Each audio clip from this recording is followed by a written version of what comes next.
Bonjour à toutes et à tous, c'est Hermès, j'espère que vous allez bien, j'espère que vous avez passé un excellent week-end. Vous retrouverez le live de vendredi midi 15, cette fois-ci on l'avait fait à 15 minutes avant puisque j'avais des impératifs. Vous le retrouverez en replay sur la chaîne YouTube des rois du Bitcoin. On va parler évidemment crypto-monnaie, on va également parler de Jackson Hole, on va d'ailleurs le résumer en une seule phrase.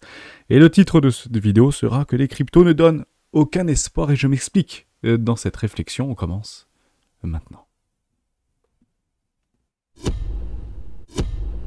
Avant de commencer, je vous invite toujours à rejoindre le Discord des rois du marché. Vous trouverez le lien dans la description. À l'intérieur, une documentation qui s'appelle la stratégie des 4 rois. N'hésitez pas à l'utiliser, vous en imprégnez, vous en inspirez pour vous aussi trouver votre propre style d'investissement, que ce soit sur le court, moyen, long terme, voire très long terme, crypto-monnaie, marché plus traditionnel. Je suis plutôt investisseur et sur le marché, sur le Discord, on est plutôt des investisseurs. Mais vous pouvez l'utiliser, bien évidemment, sur les cryptos, sur les marchés tradis, quel que soit votre style d'investissement. On utilise des retracements de Fibonacci. Je l'utilise depuis plusieurs années, m'offre d'excellents résultats, sans émotion et sans stress sur ces marchés. On va parler Bitcoin. Pouvons-nous clôturer une bougie weekly différemment sur une magnifique finalement bougie de contrôle, ceci est une bougie de contrôle. Alors nous avons eu quoi? Nous avons eu l'émotion. On avait un petit range, haut de range, bas de range ici, haut de range, bas de range. On a breaké au sud, émotion. Confirmation avec la clôture. Ici, on a l'acceptation. Les bears attendront quoi? L'accélération. Nous sommes sur la bougie potentielle d'accélération. Pour avoir cette accélération et casser ce premier arrêt, il nous faudra obligatoirement une news extrêmement catalysante. Là, sur le court terme, je n'en vois pas. Hormis une phrase qui a été prononcée, que je résume finalement, tout le Jackson Hole, je vais le résumer vis-à-vis de Jerome Powell, nous sommes prêts à augmenter encore les taux si nécessaire. Ceci a directement été pris par le marché, et généralement, il doit le pricer. Comme ça a été fait vendredi soir, post-clôture, il ne l'a pas encore fait. Est-ce qu'ils vont le faire? Très probablement, et c'est pas forcément haussier. Maintenant, ce qu'on peut regarder, c'est est-ce que oui ou non les opérateurs de marché l'ont pris en fait en considération? Est-ce qu'ils y croient finalement? La réponse est oui, vous l'avez clairement ici, par rapport aux estimations, et on est bien remonté à 49%, 47 et 42%, à 5,50, 5,65. Donc pour le mois de septembre, non, mais pour le mois de novembre, décembre et janvier, oui, il y aura très probablement, en tout cas par rapport aux opérateurs du marché, ça reste du 50-50 toujours ici, mais sur une augmentation encore de 0,25 points. Alors est-ce que c'est important? Est-ce que c'est pas important? Est-ce que ça va être catalysant? Est-ce que ça va pas être catalysant? C'est pas bullish pour les marchés financiers, bien évidemment. Nous, ce qu'on veut, c'est des taux bas, beaucoup de liquidités et YOLO en avant à faire de nouveaux sommets. Et actuellement, c'est clairement pas ce qu'on est en train d'observer. Dès lors, si on n'a pas un changement de paradigme, que ce soit sur les marchés tradis ou sur les marchés crypto, par exemple un ETF, BlackRock, Fidelity et ARK Invest, qui soit accepté, à ce moment-là, il n'y aura pas de résolution. Nous sommes donc toujours dans des ranges et l'objectif, c'est quoi? C'est d'aller visiter les bornes hautes et les bornes basses du range. Généralement, ces ranges sont toujours en fait précédés d'un autre range, puis d'un autre range, puisque 80% du temps, le cours est en range et 20% du temps, le cours est en tendance. Généralement, on va chercher des bonnes de range sur des premiers arrêts. Si je reviens en fait chercher le top du marché ici de novembre 2021, que je vais chercher le bottom de novembre 2022 par rapport à FTX, et si je mets mon 0,618, mon 382 je dis n'importe quoi, 382 ici, on pourrait prétendre aller rechercher sur les 36 000 $. C'est là où il y a mes longues en fait qui devraient s'expirer. En tout cas, la plus grosse partie de mon long, je le prendrai de 20 000 $ sur Bitcoin sur les 36 000 $. Je suis toujours dans ce narratif-là. Je reste haussier jusqu'à preuve du contraire. Pourquoi? Puisque je n'ai pas eu encore mes invalidations. Voici mon play, target DMA sous les 33 000 $. On pourrait d'ailleurs remonter la target DMA à 36 000 $ sans aucun problème. Et vous avez la neutralité des 42 500 $ pour remettre un petit peu d'étoile ou de pétillant dans les yeux des investisseurs et spéculateurs. Prenez des profits lorsqu'ils se présentent, c'est le seul mordre et la seule préconisation que je pourrais vous faire. Maintenant, si on revient par rapport à des bandes de range différentes, mais juste avant ça, je vais vous expliquer une technique que j'ai mis en application depuis maintenant de très nombreuses années et qui fonctionne très bien pour moi, que vous utilisiez Shimoku Kinkoyo, les vagues d'Elliott, les moyennes mobiles, 200, 20, 30 périodes, 18 périodes, les EMA, les SMA, tout ce que vous voulez. Essayez de vous focaliser sur des obliques qui sont généralement les plus utilisés par les traders ou les investisseurs court terme, moyen terme, long terme, très long terme, sur des trendlines baissières pour prendre des positions, des trendlines haussières pour prendre des tech profit. Ça marche super bien en fait dans le temps. Vous pouvez prendre n'importe quel asset, n'importe quel actif, n'importe quelle action. Ça fonctionne extrêmement bien dans le temps. Dès lors, si vous êtes plutôt investisseur et vous voulez swing finalement ou ou parfaire votre DCA mensuel, hebdomadaire, etc. Essayez de viser des trendlines baissières, ça fonctionne très bien dans le temps. En tout cas, moi, je les cherche, ces trendlines baissières, ces obliques, là où en fait les vendeurs à découvert de court terme vont prendre des TP, des profits généralement très proches de support, puisque ici les flux sont acheteurs, et que sur des trendlines haussières, les acheteurs plus court terme vont prendre des TP, des tech profits, pour derrière en fait délimiter des bandes de range, etc. Donc nous, en tant qu'acheteurs, on va chercher des trendlines baissières, et les vendeurs, eux, vont plutôt chercher, alors on est tous à la fois vendeurs et acheteurs, bien évidemment, en fonction des cycles des marchés, on cherchera plutôt des TP sur des trendlines acheteuses. Donc si on prend ici toutes ces trendlines qui sont baissières, on en a plein en réalité, vous pouvez les prendre un petit peu comme vous voulez, hein, et puis vous en avez une ribambelle sur Twitter ou sur YouTube, on peut en dessiner peut-être, je sais pas, des centaines, ne serait-ce que sur Bitcoin, quels que soient les time frames visés. On va rester en weekly, et on voit en fait qu'on approche toujours de trendlines baissières. Juste là, vous avez des trendlines baissières juste ici, très proche d'une moyenne mobile en trimestriel, donc on peut très bien aller chercher une petite poche de liquidité, un POC de liquidité, venir chercher ce support qui faisait office de résistance précédente des 25 000 $ pour aller chercher un petit peu de liquidité et repartir. Vous avez beaucoup de trendlines qui se trouvent actuellement sur les 24-25 000 $, on y est relativement proche.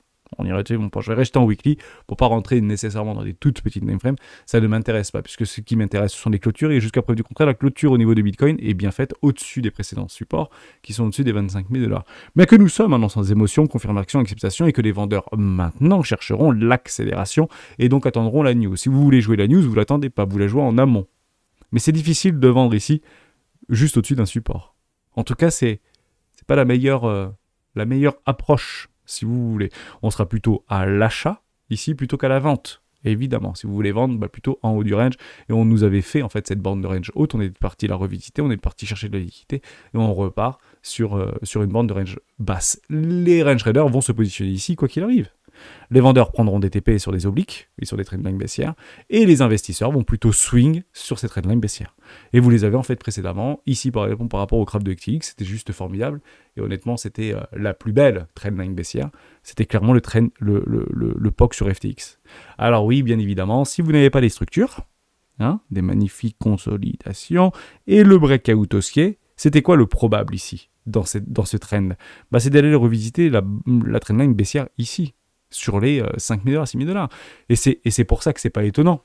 Ceux qui sont sur la chaîne depuis plusieurs mois maintenant, et si vous étiez là sur FTX, on avait beaucoup de plays, des gaps CME aux 7 000 $, des gaps CME aux 3 800 $, des gaps CME, etc., etc.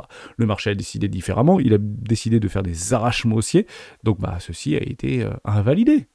Donc on attendra bien des invalidations, que vous soyez haussier ou baissier. Ici. Et je ferai exactement la même chose. Actuellement, mes invalidations ne sont pas encore là par rapport à la hausse et par rapport au flux acheteur. Maintenant, vous pouvez prendre exactement les mêmes précédemment. Vous aviez des magnifiques trendlines juste ici. On est parti chercher ce trendline baissière. On est parti chercher en fait des breakouts haussiers. C'est pour ça que beaucoup, et je suis assez d'accord avec ça, comme quoi on a trouvé nos bottoms de marché. D'accord. Mais si on avait en fait tiré cette trendline ici, tout simplement, on aurait très bien pu aller chercher plus bas. Ici, sur les 100 $, sur les 200 $, sur les 1000 $. Beaucoup avaient de plays à 1000 $ à peu près. Voilà, juste ici. Ce petit play ici. Bon, finalement, le marché a décidé autrement. On a aussi des trendlines baissières juste là, tout simplement. Avec des POC ici, avec des retours ici des retours ici, et ici, les arrachements haussiers pré-halving, post-halving. Ici, vous avez aussi une magnifique trendline, et on vient la toucher juste là. C'est juste magnifique. On vient chercher cette trendline ici. Bon, formidable. Donc, beaucoup me diront, ici, c'est ici. Je ne suis pas d'accord, puisque ici, c'est après l'halving, et là, c'est avant l'halving. L'halving est une boussole temporaire, comment on peut dire ça? Absolue, sur Bitcoin, puisqu'il est inscrit dans le code. Donc, ce qui est inscrit dans le code et dans le protocole, c'est considéré comme de l'absolu. Donc, si vous avez, en fait, des scénarios temporels, et vous voulez, en fait, aller chercher l'absolu, il faut prendre en considération les halvings. Et en fait, vous n'avez pas beaucoup d'autres choses à prendre en considération en fait, sur Bitcoin ou sur des crypto-monnaies. C'est bien évidemment les halvings sur le Proof of Work, tout simplement. Bon, vous avez compris un petit peu le narratif. Le premier objet de cette vidéo, c'était quoi? C'était d'aller chercher, sans émotion et sans stress, des trendlines baissières pour acheter et des trendlines haussières pour vendre. Des trendlines haussières, potentiellement, pour aller vendre. Voilà, et on le met en vert. Ici, on peut aller chercher les 48 000, les 42 000. Voilà, regardez comment c'est juste magnifique. Juste ici, si on prend une accélération sur 44 000 $, c'est très drôle parce que les 44 000 $, c'est aussi la target de JP Morgan. Ne l'oublions pas. avec un N majuscule. Évidemment, vous avez aussi plein de trendline juste là. Si vous prenez en fait ce biseau d'élargissement ici, donc trendline haussière, trendline baissière juste là, qui viendrait pile chercher en fait ma moyenne mobile ici trimestrielle en 20 périodes. Donc je la mettrai donc en rouge celle-ci. Vous avez donc un biseau d'élargissement. Oui, hein, vous pouvez aller chercher ici la borne basse de ce biseau d'élargissement pour après aller chercher la borne haute de ce biseau d'élargissement pour après rechercher la neutralité et pour après... On peut même faire un triple salto arrière, il n'y a pas du tout de problème avec ça. C'est beaucoup l'attendre, hein. D'ailleurs c'est un hop, réintégration. Donc les spéculateurs, les investisseurs, et moi le premier hein, sur cette time frame là, si j'ai mon invalidation, l'objectif c'est quoi? C'est de faire une réintégration. Réintégration de quoi? Du range précédent. Ok, j'efface tout et je vous montre par rapport en fait à ces bornes de range. Puisqu'il y a des choses en fait qu'on oublie par rapport à ces bornes de range. Quand on dit souvent que le marché a une mémoire. Le marché a une mémoire. Regardez ça, c'est assez fou. Si on vient chercher en fait ces grosses bornes de range, pardon, je vais reprendre par rapport à mon pinceau, juste ici, vous avez une borne de range haute, une borne de range basse, généralement délimitée par un premier arrêt. Le premier arrêt a été breaké, on est quasiment allé chercher les 0,618, c'est pas grave, on fait des invalidations, on repart chercher le premier arrêt, on vient chercher la borne hausse et on vient même chercher la liquidité. La borne basse doit aller être cherchée. Borne basse ici, on l'a vu une fois, magnifique structure en WQI, toujours dans la tendance avec ces magnifiques biseaux haussiers, généralement les résolutions sont haussières. Finalement, ça n'a pas été haussier, ça a été plutôt baissier. Hermès, tu t'es trompé. Non, je me suis pas trompé dans une répétition, si vous voulez, technique. Puisque si vous n'avez pas de news catalysante, qui vous dit que Bitcoin n'aurait pas fait son super cycle. Vous avez chopé du Terra Luna, vous avez chopé du Celsius et vous avez chopé de l'FTX. Ça, ce sont des news catalysantes. La prochaine, c'est quoi? Je sais pas. Biden ban crypto, Bitcoin des USA. Binance, plus gros scam, 5 fois plus gros que FTX. Qu'est-ce que j'en sais? J'en ai pas demandé. Mais il vous faudra, en fait, pour avoir des breakouts baissiers, sur des bottoms quasi générationnels ou intercycles, des news extrêmement fortes. Honnêtement, Celsius, Terra Luna, c'est des news extrêmement fortes. FTX aussi, d'ailleurs on a pris que du moins 15% ou moins 13%. On aurait pu le prendre bien plus. Les grosses mains se sont positionnées sur ces niveaux de prix, et on le sait, sur les 17 200 $. Vous avez compris un petit peu les narratifs, et on va rentrer dans les plus petits time frames, puisqu'il y a quelque chose en fait qu'on oublie souvent. Vous avez ici un range, borne haute, borne basse, FTX, mais on aurait pu aller chercher cette borne haute si on avait eu FTX 2 semaines plus tard. Hein. On aurait très bien pu aller chercher cette borne haute, on avait des magnifiques structures. Beaucoup se sont fait piéger ici, on recrée un nouveau range, borne basse, borne haute. On va chercher la borne haute, on repart chercher difficilement la borne basse, on vient d'ailleurs pas la toucher, mais on re-rentre dans une zone de rechargement d'achat et on fait ce qu'on appelle un arrachement haussier. Mais en fait, on fait quoi réellement? On fait une réintégration du range précédent. Et lorsqu'on fait des réintégrations de range précédent, si vous reprenez la loi de Pareto, on en a parlé dans le live de vendredi, et ben vous avez 80% de chance de revisiter le haut du range précédent. Faut le savoir. Vous avez donc 80% de chance de revisiter la borne haute du range précédent. On refait exactement la même chose. On reprend la borne basse, borne haute par rapport à ce magnifique gros range ici. On est plutôt sur un range haut. Potentiellement aller chercher les bornes basses. Je ne l'exclus absolument pas. Et on a besoin de rien en fait pour aller chercher ça, à part quand même quelques news. Parce qu'honnêtement, les 25 000 $, c'est un sacré support. Mais on a fait quelque chose de différent. On a réintégré le bas du range précédent. Au même titre que ce qu'on avait fait ici et qu'on avait retesté ici, on est parti rechercher le range précédent, la borne basse du range précédent. Et lorsqu'on vient revisiter et accepter et clôturer, notamment en mensuel, qu'on le voit très bien ici, hein, on a bien clôturé en mensuel, une bougie magnifique ici, voire une bougie là dans le range précédent, vous avez 80% de chance d'aller revisiter le haut du range précédent. Dès lors, beaucoup vous confirmeront, à ce moment-là, on ne fera donc que le constater, comme on subit des breakouts baissiers si on est plutôt acheteur et qu'on profite de magnifiques flux acheteurs lorsqu'on est plutôt haussier, eh ben on ne fera que le constater. Et on dira, ceci était un pullback. Vous pouvez donner tous les noms d'oiseaux que vous voulez, bear market, fin du 2, tout ce que vous voulez. Ceci sera donc considéré comme un pullback. On ira probablement rechercher une 2 entre les 0,50 et 0,618, pour aller chercher après la halving une magnifique 3. Maintenant qu'on a tout ça, on a ces trendlines, on a ces ranges, et on essaye en fait de soit renforcer les billets de confirmation, soit nos invalidations, mais actuellement on ne les a pas. Je reste donc profondément haussier. Je vous donne juste deux petites choses, puisque ce sont les deux outils les plus utilisés par les traders amateurs et les investisseurs. Quand vous rentrez en fait dans les marchés financiers, vous utilisez même trois choses. Vous utilisez les moyennes mobiles, Hein, c'est directement inscrit sur le graphique. Hein, je ne parle pas des volumes, je ne parle pas du momentum, je ne parle pas du RSI, des oscillateurs, etc. Parce que les oscillateurs, même s'ils sont directement liés au prix et au volume, hein, ce n'est pas en fait visible sur le graphique. Vous avez donc des moyennes mobiles, vous avez Ichimoku Kinkoyo, et comme c'est très cartésien et que ça utilise les retracements de Fibonacci, vous avez les Elliott Wave. Ok, il faut partir sur deux choses et deux constats. Le premier constat, si on prend Ichimoku Kinkoyo, et comme ça je vais aller relativement vite, c'est que vous avez systématiquement avant l'halving, donc l'halving vous avez compris, alors même s'il n'y a que 3 backtests, comme ça je vous le donne en 1000, mais ça permet en fait de renforcer les billets psychologiques pour tenir en fait le stress et les émotions qu'on peut avoir sur des volatilités de court terme, bien évidemment. Avant l'halving, on vient à résoudre le nuage par le haut et le nuage est vers ici. C'est assez intéressant puisque avant l'halving, on est toujours ici au sein du nuage, donc indécision, généralement on est en dehors du marché sur cette time frame là, on vient chercher notre King June et vous avez beaucoup de chance de venir résoudre par le haut en fait et venir casser cette SSB. Pourquoi? Parce que précédemment, vous avez fait exactement la même chose. Je ne vous mens pas, c'est sous les yeux. Vous êtes arrivé là à quelques semaines, c'était à peu près un an avant l'halving. Hein, on peut partir un an avant l'halving, vous venez juste ici, vous avez vu vos breakouts haussiers, vous venez chercher votre King June juste là, et on vient à casser par le haut ce nuage, et le nuage à 26 périodes plus tard était vert. Vous l'avez juste ici. Hein. 26 périodes plus tard, vous avez compris que le nuage était vert ici. Vous revenez en arrière, vous reprenez l'halving numéro 2, et vous aviez exactement la même chose. Vous étiez en fait à moins d'un an hein, de l'halving, donc 52 semaines, juste ici, grosso merdo, hein, voilà, juste ici. C'était un petit peu différent, moins de liquidité, c'était un peu moins connu, mais si on revient entre un an et moins d'un an avant l'halving, vous étiez ici dans une bougie d'indécision, on avait percuté par le nord, en fait, complètement ce nuage, le nuage donc était vert à 26 périodes, on revient chercher cette King June, et puis on repart YOLO formidable.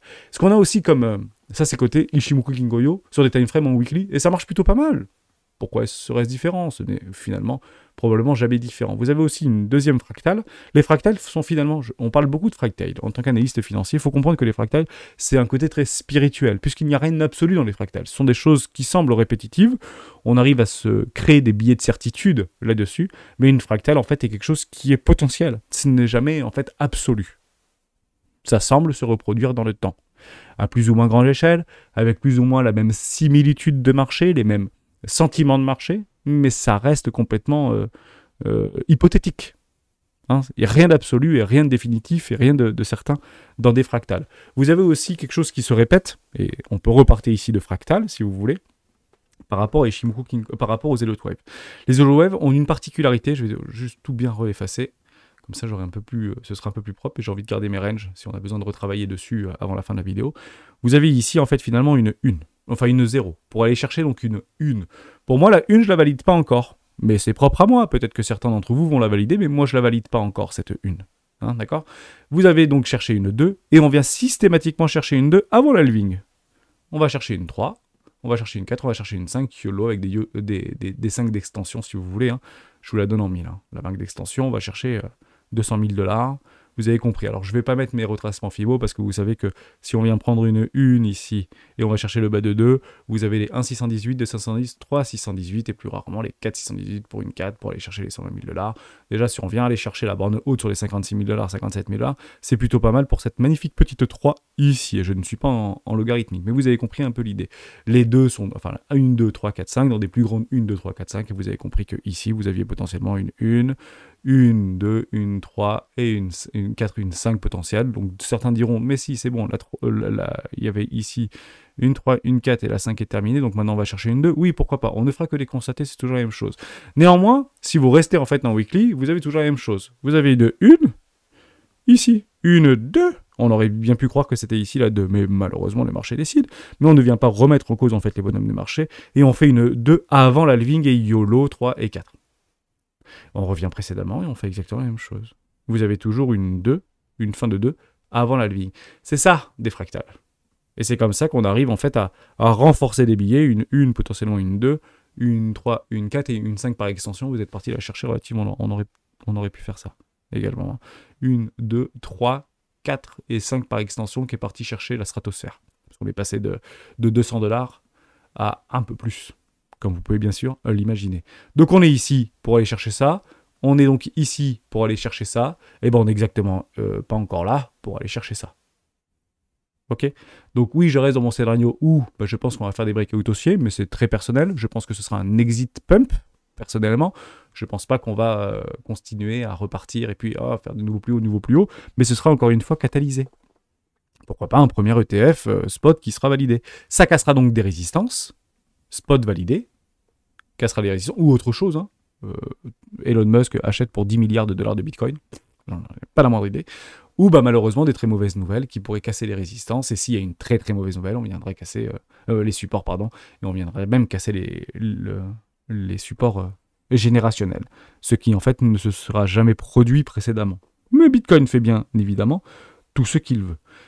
Je vais faire juste quelques toutes petites news qui sont extrêmement intéressantes, que moi je regarde principalement, puisque je suis en train de regarder le marché chinois de plus en plus, et j'ai une super nouvelle. Mais juste avant, on fait le retour en bourse catastrophique pour Evergrande. L'action du géant de l'immobilier s'écroule en bourse de plus de 80%. Alors, est-ce que c'est une...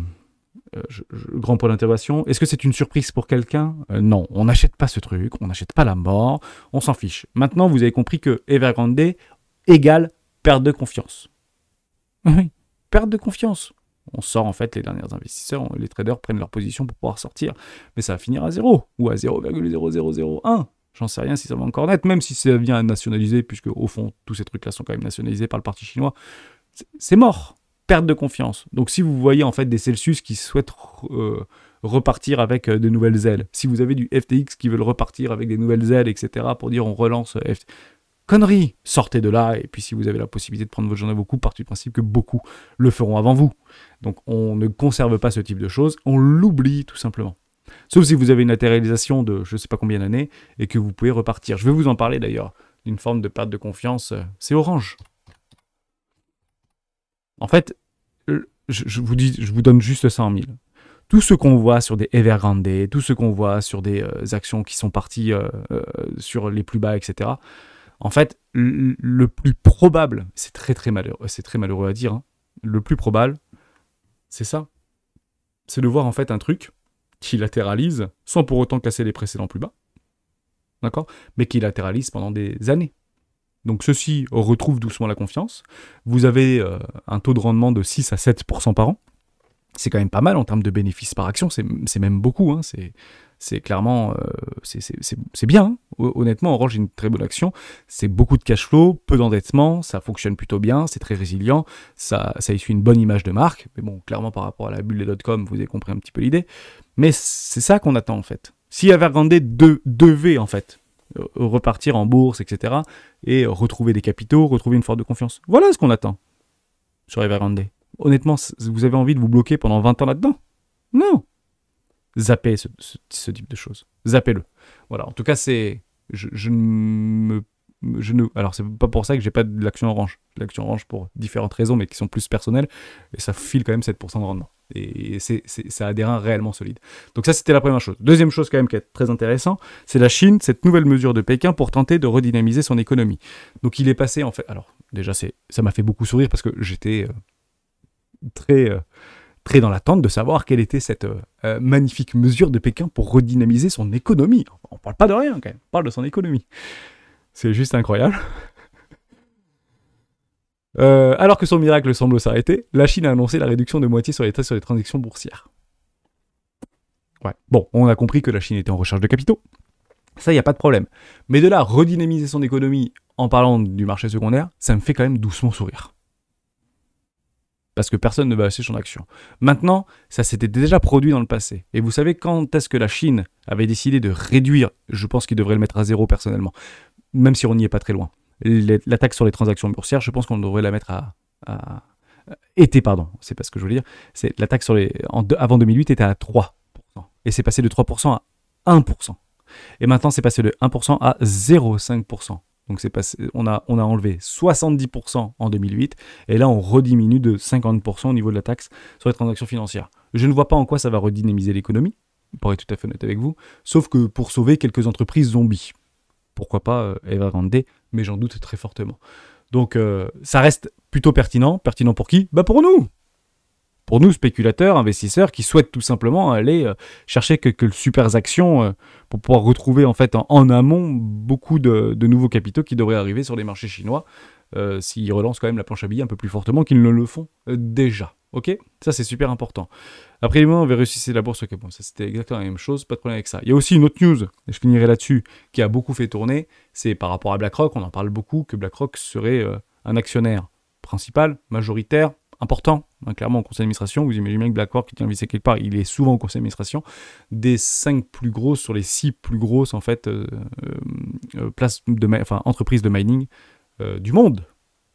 Du monde, on peut parler du monde, avec Riot, Marathon, Cypher Mining, Upnub et TeraWulf. Ok, mais c'est juste formidable. Bien évidemment qu'ils sont en train de participer à l'effort, entre guillemets, au niveau de ces ruptures technologiques. Ils le savent. Ça, c'est notre magnifique narratif très long terme. Est-ce que ça veut dire qu'ils vont le tenir? Est-ce que ça veut dire que finalement ils ne vont pas se tromper? Bah, bien évidemment qu'on fera on s'appuiera sur leur lobbying, et comme quoi leurs lobbyistes sont plutôt dans notre camp ici, c'est pour faire accepter finalement ces ETF et pour faire accepter une législation claire, bien encadrée, plutôt amicale, j'ai envie de vous dire, hein, plutôt, c'est quoi le terme exact? C'est accommodante, voilà, c'est exactement le mot, accommodante, pour pouvoir développer ces technologies-là, tout simplement. Voilà. Donc oui, tout ce qu'on peut dire n'est que potentiel. Je pense que c'est important de bien se le mettre en tête. La dernière chose que je voulais vous montrer, c'est ceci. Et si on ne serait pas en train, en fait, finalement, de nous le faire à l'envers? Pourquoi je vous dis ça? Parce que si vous prenez exactement ce cas de figure, avec cette magnifique 1, cette magnifique 2, et je vous en avais parlé, et je pense que c'est peut-être le passage, et merci d'être resté aussi longtemps avec moi, le passage le plus important de cette vidéo. Vous avez compris qu'on avait tous les deux, les machins, les Jishimoku, qu'on allait sortir du truc, mais on va chercher quand même avant la ligne quelque chose qui n'est pas très sympa.